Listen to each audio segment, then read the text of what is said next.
Hai, kamu ingin ngecek beberapa fenomena tanpa penjelasan dan misterius yang disaksikan manusia?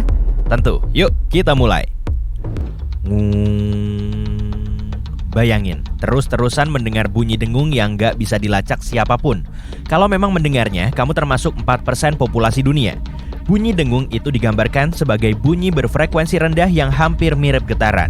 Bunyi ini cuma ada di ambang pendengaran manusia. Orang kurang jelas mendengarnya ketika di luar, dan jadi lebih keras saat di dalam ruangan, terutama di malam hari. Bayangin, kamu dalam kenyamanan tempat tidurmu, tapi terus mendengar dengung itu. Sekali mendengarnya, kamu nggak akan bisa berhenti mendengarnya. Mengerikan. Jadi gimana dan dari mana awal bunyi itu?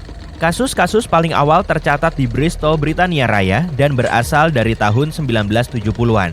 Banyak kasus lain dilaporkan dari seluruh negeri dan juga bagian dunia lain. Ilmuwan punya banyak teori yang menjelaskan fenomena ini. Dengung itu bisa dihasilkan oleh gelombang yang bergerak di dasar laut. Gelombang ini mengguncang bumi saat menabrak landas benua, atau ini bisa terjadi karena erupsi gunung berapi dan gempa bumi. Yang lain percaya bunyi itu terkait sambaran kilat yang menghantam bumi. Sambaran ini membentuk muatan elektromagnetik besar. Gimana dengan sinyal radio berfrekuensi ultra rendah yang dipakai dalam komunikasi dengan kapal selam atau 5G? Gak ada yang tahu pasti. Oh, satu teori aneh bilang kalau bumi mendengung karena gak tahu kata-katanya. Kamu tahu kan pas nyanyi? Sudahlah. Kamu tahu apa yang hidup di zona mesopelagik laut? Laut adalah sumber kehidupan dan meliputi lebih dari 70% permukaan planet ini. Tapi lebih dari 80% laut kita belum dipetakan maupun dijelajahi. Termasuk zona mesopelagik. Kamu menyelam lebih dalam ke laut. Makin dalam, makin sedikit sinar matahari yang menembus.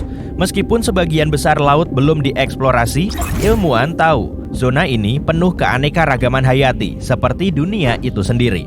Organisme seperti bakteri mikroskopik dan hewan-hewan kecil hidup di sana. Kamu juga bisa menemukan ikan, cumi-cumi, dan jenis hewan mirip agar-agar lain. Makhluk-makhluk ini terbiasa hidup di kedalaman semacam itu. Jadi menurut hukum internasional, nggak seharusnya orang mengangkat makhluk-makhluk ini ke permukaan. Ini bisa membahayakan mereka dan seluruh ekosistem. Ketika ilmuwan memeriksa hewan-hewan yang hidup di zona mesopelagik, yang mereka lihat adalah makhluk-makhluk ganjil berbentuk aneh. Dan ini bisa dimengerti. Mereka hidup di tempat-tempat bersuhu sangat rendah dengan tekanan air yang sangat tinggi. Yuk kita kembali ke permukaan sejenak dan mencari tahu apa bola petir itu nyata. Bola petir adalah bola cahaya yang bisa kamu lihat selama badai petir. Seringnya, di mana bola petir bisa muncul mustahil diprediksi. Selain itu, biasanya cuma berlangsung selama beberapa detik. Sumber-sumber lama juga menyebutkan bola petir. Jadi misteri ini sudah ada selama berabad-abad. Di tahun 1638, orang menggambarkannya sebagai bola api besar. Ya ampun, jauh sebelum Jerry Lee Lewis. Mungkin karena bola ini bisa kelihatan biru, oranye, atau kuning.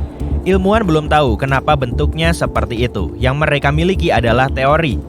Satu ilmuwan berteori, mungkin ini karena radiasi gelombang elektromagnetik yang berdiri.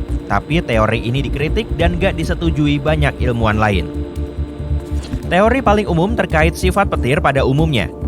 Petir adalah pelepasan listrik yang disebabkan ketidakseimbangan muatan positif dan negatif di awan atau antara awan badai dengan permukaan bumi. Ilmuwan bilang sambaran petir bisa memanaskan udara di sekitarnya sampai 5 kali suhu permukaan matahari. Udara langsung memuai dan bergetar, menghasilkan guntur. Tapi ini semua masih belum menjelaskan kenapa petir versi ini berbentuk bola. Banyak orang melaporkan telah melihat rangkaian lampu di langit dekat Lucknow, India. Mereka juga memfoto dan memvideokannya. Jadi ini jelas bukan kabar bohong. Rangkaian lampu aneh itu bergerak pelan di langit. Seperti yang sering terjadi dengan fenomena semacam ini, orang menduga peradaban lain dari angkasa luar datang mengunjungi kita. Sebagian juga percaya mungkin juga ini roh manusia. Ilmuwan mengakhiri semua diskusi di media sosial ini. Ternyata titik-titik bercahaya itu adalah konstelasi satelit Starlink 51. Misteri berikutnya adalah tetesan mirip jelly yang jatuh dari langit. Bayangin, kamu sedang menikmati pagi yang tenang di kebun di luar. Suatu saat hujan mulai turun, tapi yang jatuh ke bumi bukan tetesan air hujan, melainkan gumpalan cairan agar-agar. Ini yang terjadi di Oakville, Washington di musim panas tahun 1994. Selama 3 pekan berikutnya, fenomena yang sama terjadi 5 kali lagi. Masyarakat di area itu melaporkan gumpalan bening mirip jeli. Tapi masih ada lagi. Setelah hujan ini, orang-orang mulai jatuh sakit dan mengalami gejala mirip flu. Para ahli memeriksa sampel dan menemukan 2 jenis bakteri dalam gumpalan Oakville. Yang menarik, gak ada sampel sisa dari gumpalan itu. Bahkan di Departemen Kesehatan Washington. Insiden ini gak pernah terjadi lagi. Kenapa hal ini terjadi masih menjadi misteri sejak awal. Yang berikut adalah cincin peri. Nama yang lebih keren adalah cincin elf. Fenomena ini memperoleh julukan itu dari jamur yang membentuk lingkaran sempurna. Jadi, kenapa lingkaran ini muncul? Ada legenda dan dongeng tentang cincin peri di berbagai negara. Misalnya dalam cerita rakyat Inggris dan Celtic. Sebagaimana namanya, peri atau elf menari dalam lingkaran dan membentuk cincin ini. Sekarang kita tahu bahwa satu individu jamur tumbuh di bawah permukaan tanah dan menumbuhkan banyak benang kecil dalam bentuk lingkaran. 1 tahun berlalu dan tara, jamur-jamur muncul di permukaan dan membentuk cincin elf. Yang menarik, awalnya lingkaran ini kecil, tapi makin lebar ketika jamur makin berumur. Misteri berikut terkait dengan ikan. Pada pandangan pertama, ikan ini kelihatan biasa. Ikan ini berenang di laut dan bernapas memakai insang, kayak ikan-ikan lainnya. Tapi ikan ini menyembunyikan misteri. Gak kayak ikan lain, ikan grunion juga bisa bernapas di tanah kering. Makhluk ini keluar dari air untuk melakukan reproduksi. Kamu bisa melihat proses ini beberapa malam setelah bulan baru dan purnama. Saat gelombang pasang lebih tinggi dari biasanya, dari bulan Maret sampai Agustus. Pasang yang tinggi menyeret ikan itu ke pantai. Di sana, ikan-ikan betina menggali lubang di pasir dengan ekornya.